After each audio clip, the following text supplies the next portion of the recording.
नमस्कार दोस्तों, स्वागत है आपके अपने YouTube चैनल गुरुकुल 24 में। और आज हम पढ़ेंगे कुवैत में जो प्रवासी नागरिकों के लिए संकट की स्थिति बनी है उस समस्या के बारे में।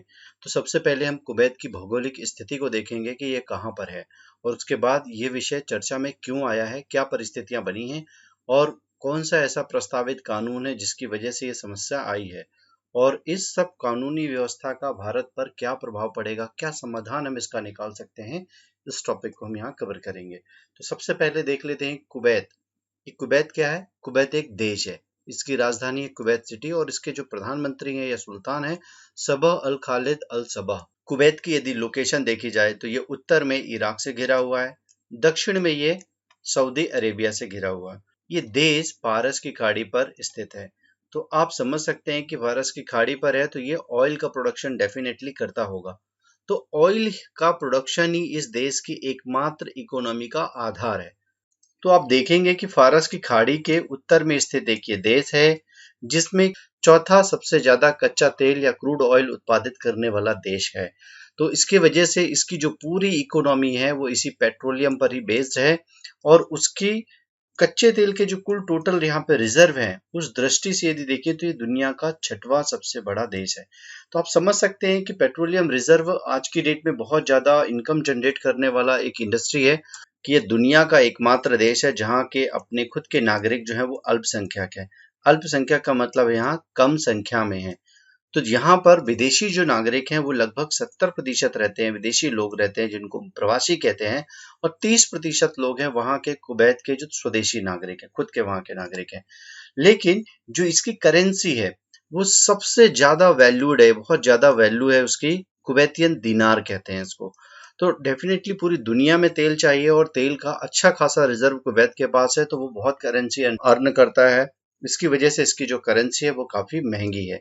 यदि हम एक कुवैतियन दिनार की कीमत समझे तो भारत के पर्सपेक्टिव में ये 242 रुपए बैठता है। तो आप समझ सकते हैं डॉलर 70 रुपए मिलता है, और पाउंड हमको 100 रुपए 125 रुपए के आसपास मिलता है, लेकिन एक कुवैतियन दिनार जो है वो हमको 242 रुपए मिलता है। यानी कि ये जो कुवैत है ये बहुत ही रिच कंट्री है। अब देख लेते हैं कि ये चर्चा में क्यों है।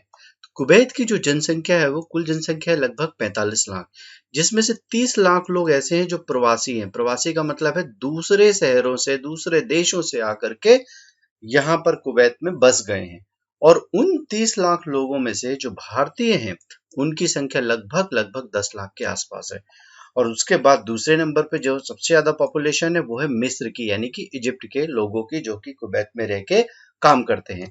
अब ये जो कामगार हैं इनकी संख्या देखिए तो टोटल ये लगभग 70% हैं जो प्रवासी नागरिक कुवैत में काम करते हैं। और कोरोना के कारण जो कुवैत की अर्थव्यवस्था में 40% तक की कमी आई है। क्यों आई है? क्योंकि जब गाड़ियां चल नहीं रही हैं, पेट्रोल तेल की खपत हो नहीं रही है, लोग घर पे बैठे हुए हैं, तो तेल का जो प्रोडक्शन है, तेल की जो खपत है वो कम होगी। और जब खपत कम होगी तो इनके यहाँ पर क्या होगा, कुवैत में जो तेल के दाम कम हो जाएंगे।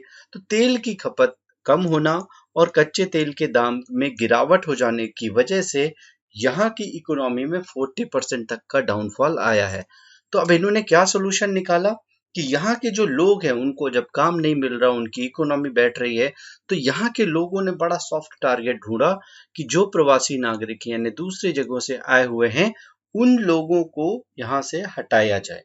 तो जब लोगों ने दबाव बनाया तो वहां की सरकार के प्रतिनिधियों ने इस विषय पे एक कानून की चर्चा छेड़ दी, जो कि वहां के एक न्यूज़पेपर गल्फ टाइम्स में छपी हुई है। और गल्फ टाइम्स ने कानूनी प्रस्ताव का प्रावधान दिया कि यहाँ की जो कुल जनसंख्या होगी वो कुवैत गवर्नमेंट उसमें चाहती है कि 30% ही सिर्फ प्रवासी रह सकेंगे।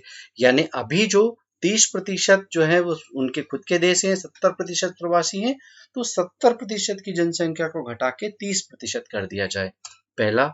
दूसरा यह है कि कुवैत में जितने भी लोग रहते हैं उनमें से कुल जनसंख्या के लगभग 15% से अधिक भारतीय नहीं रह सकते वहां पे। यानी सीधा सीधा लगभग 10 लाख में से 8 लाख भारतीय इससे प्रभावित होंगे। तो ये कैसे करेंगे? एकदम से तो नहीं करेंगे, तो इस प्रावधान को धीरे धीरे लागू करेंगे। तो इसी प्रकार से जो 10% नागरिक जो है उन्होंने इजिप्ट के रखने का तय किया है, और उसकी वजह से ये जो चरणबद्ध तरीके से प्रवासियों की संख्या कुवैत में कम होगी, तो उसकी वजह से भारत के जो प्रवासी नागरिक जो वहां रहते हैं उनको सीधे सीधे प्रभाव पड़ने वाला है।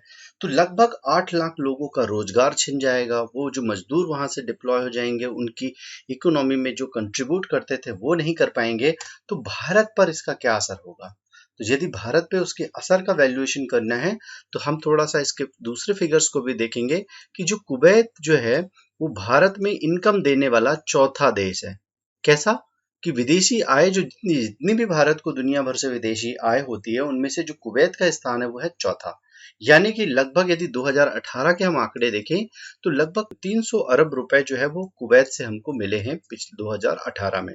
लेकिन यदि ये नया कानून जो है लागू होता है तो यहाँ के जो कामगार हैं, लेबर हैं, प्रवासी भारतीय हैं, इनको रोजगार की समस्या आ जाएगी और इनको नियोजन यानी फिर से किसी जगह पे एम्प्लॉय करना, उसकी समस्या भारत में आ जाएगी।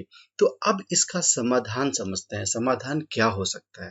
तो समाधान इसका ये हो सकता है कि जो भारत का विदेश मंत्रालय है वो प्रवासी नागरिकों के मुद्दे पर कुवैत गवर्नमेंट से बात करे और जो संकट एकदम से भारत पर इन नागरिकों के वहां से हटाने से आ सकता है, उसको लेके वो सचेत होकर कार्य करे। अब दूसरा प्रावधान ये हो सकता है कि जब वहां की सरकार ऐसे प्रावधान बना के धीरे धीरे ही सही, लेकिन यदि प्रवासियों को वहां से हटाएगी तो भारत सरकार के पास ये चैलेंज है कि वो अपने नागरिकों के लिए, तो भारत सरकार के पास एक ये अवसर है कि वो अपने नागरिकों के लिए रोजगार के अवसर प्रोवाइड कराए, अपने नागरिकों के लिए नए नए व्यवस्थाएं कराए, नियोजन करे, जिससे इन नागरिकों को जो दूसरी जगह से परेशान होके आएंगे उनके लिए हम उचित व्यवस्था कर सकें। दोस्तों, मैं एक बात आपको और इंडिकेट करना चाहता हूँ कि ये जो प्रवासी नागरिक का मुद्दा है, ऐसा ही मुद्दा महात्मा गांधी के समय जब वो अफ्रीका में थे तभी आया था। तो वहां पर एशियाटिक बिल एक बनाया गया था जिसमें जो दूसरे जगहों से आने वाले लोग हैं जो दक्षिण अफ्रीका में काम कर रहे थे उनको कंट्रोल करने के लिए वो कानून बना था, जिसको गांधी जी ने अपोज किया था और उसके बाद वो चर्चा में आए थे। तो ऐसा ही कानून कुवैत में फिर से सरकार बनाने जा रही है जिसका भी विरोध होगा। तो ये था आज का कुल विषय। आपकी इसमें क्या राय है हमें कमेंट करके जरूर बताइए और हम आपसे अपेक्षा करते हैं यदि हमारा वीडियो आपको पसंद आया हो तो लाइक जरूर करिएगा और शेयर कर दीजिए ताकि दूसरों को भी ये महत्वपूर्ण जानकारी मिल सके। मिलते हैं नेक्स्ट वीडियो में, तब तक के लिए जय हिंद। जय हिंद।